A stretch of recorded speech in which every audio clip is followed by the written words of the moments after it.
Assalamualaikum warahmatullahi wabarakatuh. Bertemu kembali di perkuliahan Manajemen Sistem Basis Data. Di pertemuan kedua ini, kita akan membahas tentang pengembangan basis data. Tujuan basis data, tujuan utama dari sistem basis data adalah menyediakan pemakai melalui suatu pandangan abstrak mengenai data dengan menyembunyikan data detail dari bagaimana data disimpan dan dimanipulasikan. Oleh karena itu, titik awal untuk perancangan sebuah basis data haruslah abstrak dan deskripsi umum dari kebutuhan-kebutuhan informasi suatu organisasi harus digambarkan di dalam basis data.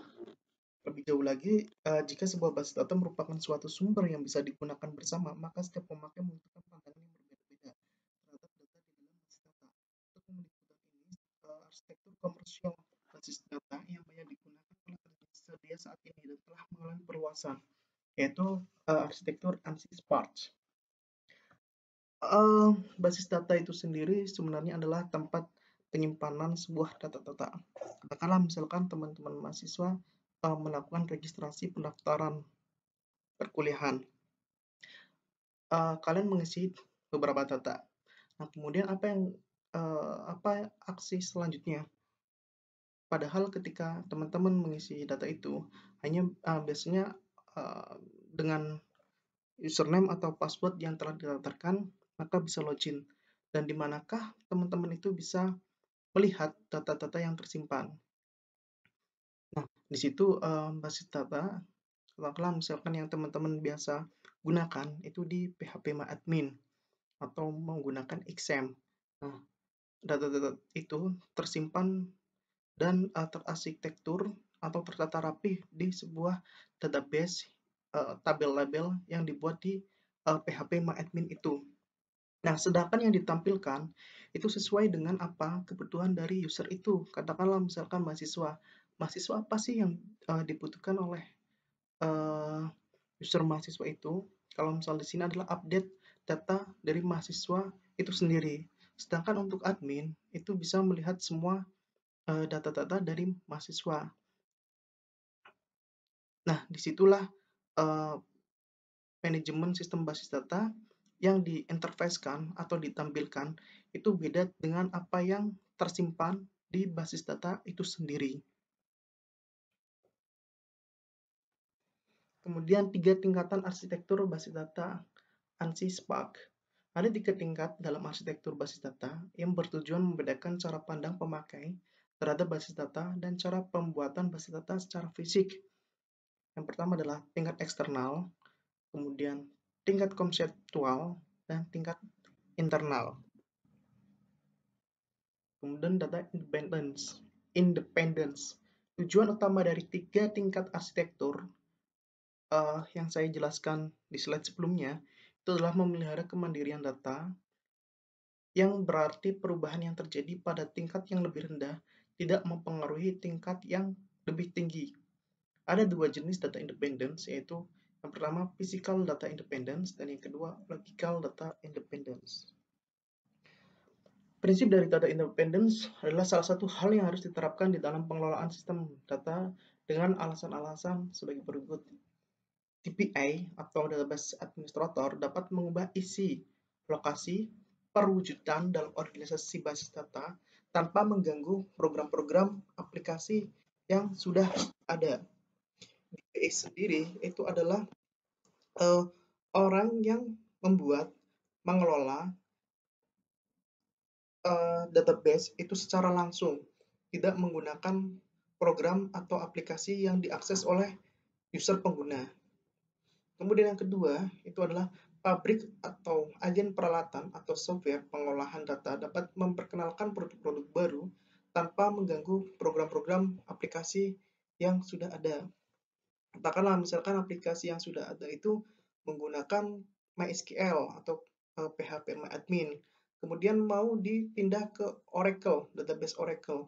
Nah, itu dari seorang DBA ketika mau memindah dari MySQL ke Oracle, itu haruslah pembedaan itu tidak mempengaruhi atau mengganggu dari program-program aplikasi yang sudah ada, apalagi yang sudah diterapkan. Nah, kemudian yang ketiga, itu untuk memindahkan perkembangan program-program aplikasi. Dan yang keempat itu memberikan fasilitas pengontrolan terpusat oleh DBA demi keamanan dan integritas data dengan memperhatikan perubahan-perubahan kebutuhan dari kemudian bahasa dalam DBMS, Database Management System, itu adalah kumpulan program yang mengkoordinasikan semua kegiatan yang berhubungan dengan basis data. Dengan adanya berbagai tingkatan pandangan dalam suatu basis data, maka untuk mengakomodasikan masing-masing pengguna dalam piranti lunak manajemen basis data, biasanya terdapat bahasa-bahasa tertentu yang disebut dengan data sublanguage. Data sublanguage adalah subset bahasa yang dipakai untuk operasi manajemen basis data. Dalam penggunaan, biasanya dapat ditempelkan embedded tersembunyi pada bahasa tuan rumah, sebut saja seperti bahasa pemrograman COBOL, PLE, dan sebagainya, SQL dan sebagainya. Secara umum, maka setiap pengguna basis data memerlukan bahasa yang dipakai sesuai tugas dan fungsinya. Dua data sublanguage. Dalam basis data secara umum dikenal dua data sublanguage. Yang pertama adalah data definition language, DDL, dan dua data manipulation language.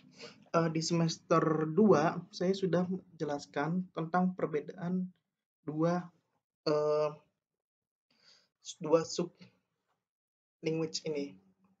Bahkan ketika itu saya juga menjelaskan tentang praktik-praktiknya. Mungkin kalau misalkan teman-teman mahasiswa belum paham saat itu, kita melanjutkan pemahamannya di semester ini, di perkuliahan kali ini. Nah, kemudian untuk DML sendiri itu ada dua jenis. Yang pertama adalah procedural DML. Yang kedua adalah non-procedural. Secara khusus, pengguna menggunakan berbagai bahasa. Program aplikasi menggunakan bahasa-bahasa seperti COBOL, Informix, PHP, Java, dan lain-lain yang ditempelkan dengan bahasa yang dipakai dalam DBMS. Pemakai terminal menggunakan bahasa query, misal SQL, atau menggunakan program aplikasi yang dirancang oleh programmer. Sedangkan DBA lebih banyak menggunakan bahasa DDL dan DML yang tersedia dalam DBMS. Jadi kayak misal DDL dan DML itu yang misal bintang select bintang from label mahasiswa itu adalah bahasa DDL. Kemudian bagaimana sih menampilkan itu dalam sebuah bahasa pemrograman? Nah, itu beda-beda antara Java, kemudian PHP, bahkan PHP itu kan masing-masing framework ada Laravel, ada CI, ada kode igniter, kemudian dan lain-lain. Itu juga pendeklarasian dari DL dan DML itu berbeda-beda. Itu.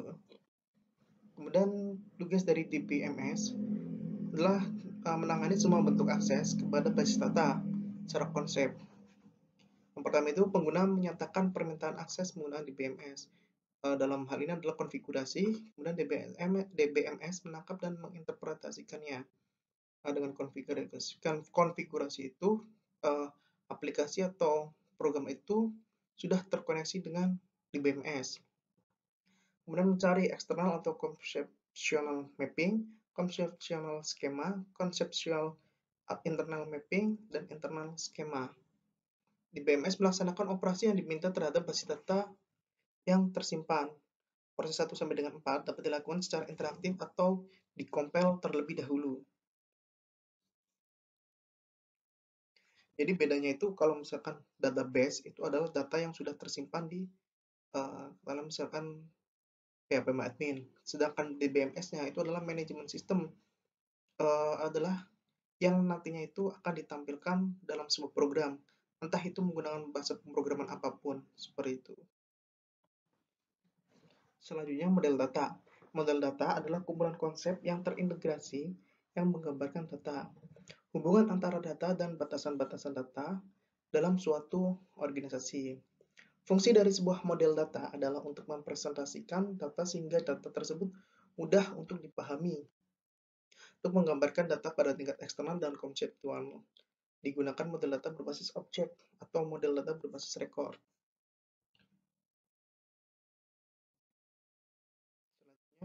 Model data berbasis objek. Itu model data berbasis objek menggunakan konsep entitas, atribut, dan hubungan antar entitas. Beberapa jenis model data berbasis objek yang umum adalah entity relationship, dan semantik, fungsional, dan object oriented. Selanjutnya, yang kedua adalah model data berbasis record. Pada model data berbasis record, basis data terdiri dari sejumlah record dalam bentuk yang dapat dibedakan dari bentuknya.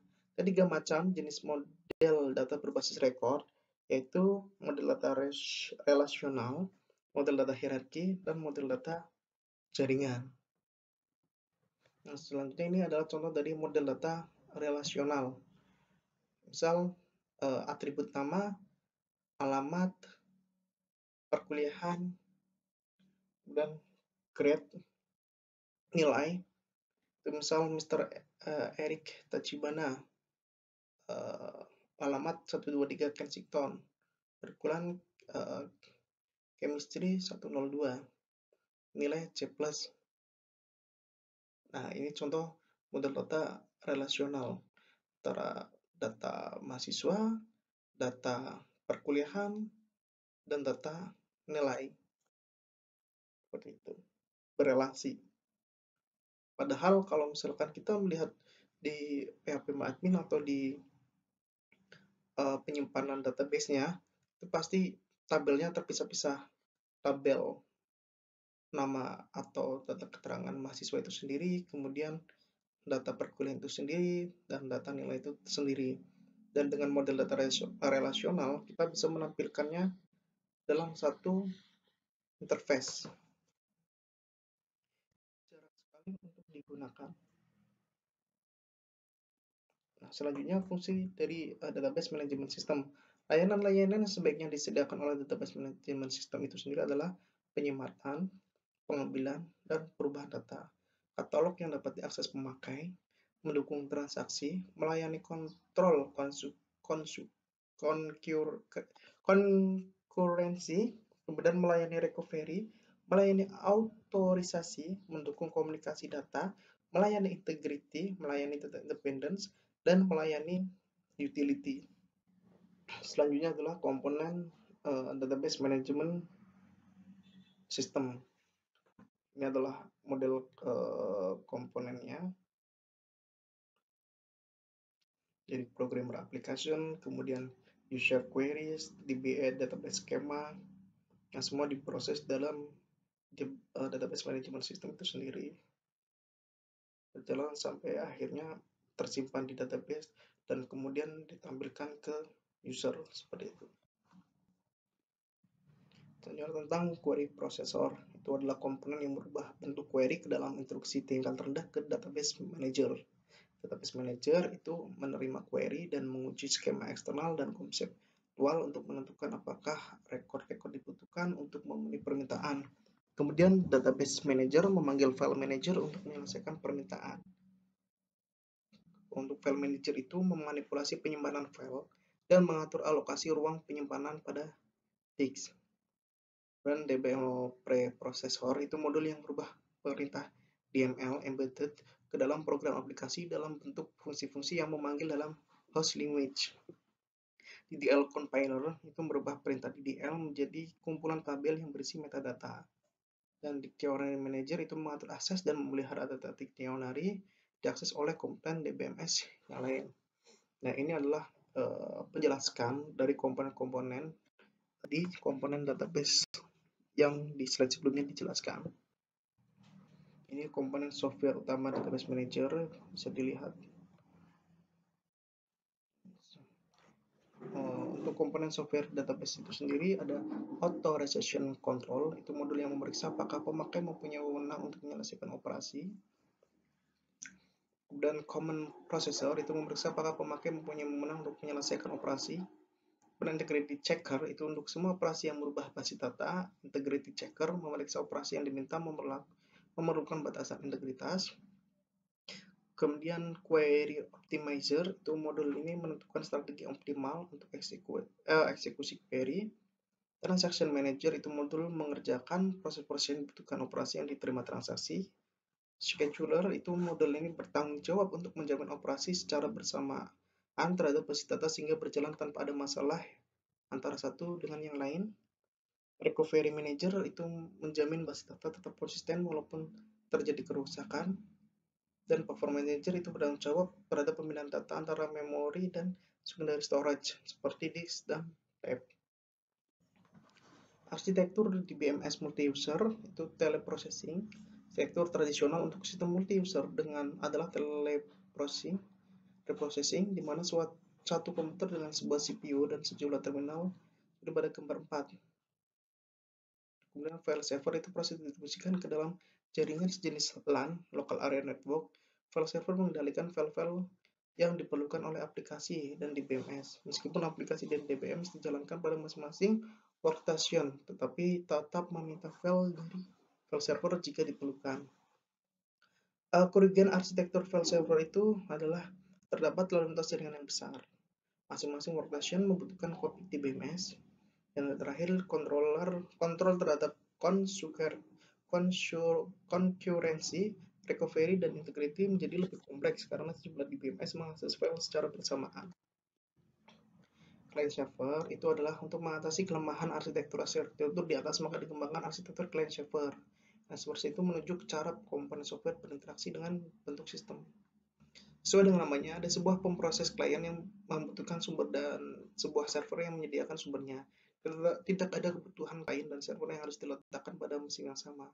Secara ringkas, umumnya server diletakkan pada satu sisi di dalam LAN dan klien pada sisi yang keuntungan arsitektur itu yang pertama itu memungkinkan akses basis data yang besar dan menaikkan kinerja. Jika klien dan server diletakkan pada komputer yang berbeda, kemudian CPU yang berbeda dapat memproses aplikasi secara paralel. Ini mempermudah kedua mesin server jika hanya memproses basis data. Biaya untuk hardware itu bisa dapat dikurangi, kemudian server yang membutuhkan storage dan kekuatan proses cukup untuk menyimpan dan mengatur basis data. Biaya komunikasi berkurang, aplikasi menyelesaikan bagian operasi pada klien dan mengirimkan hanya bagian yang dibutuhkan untuk akses basis data. Dan meningkatkan kekonsistenan, server dapat menangani pemeriksaan integrity, dan yang terakhir map ke arsitektur open system dengan sangat alami.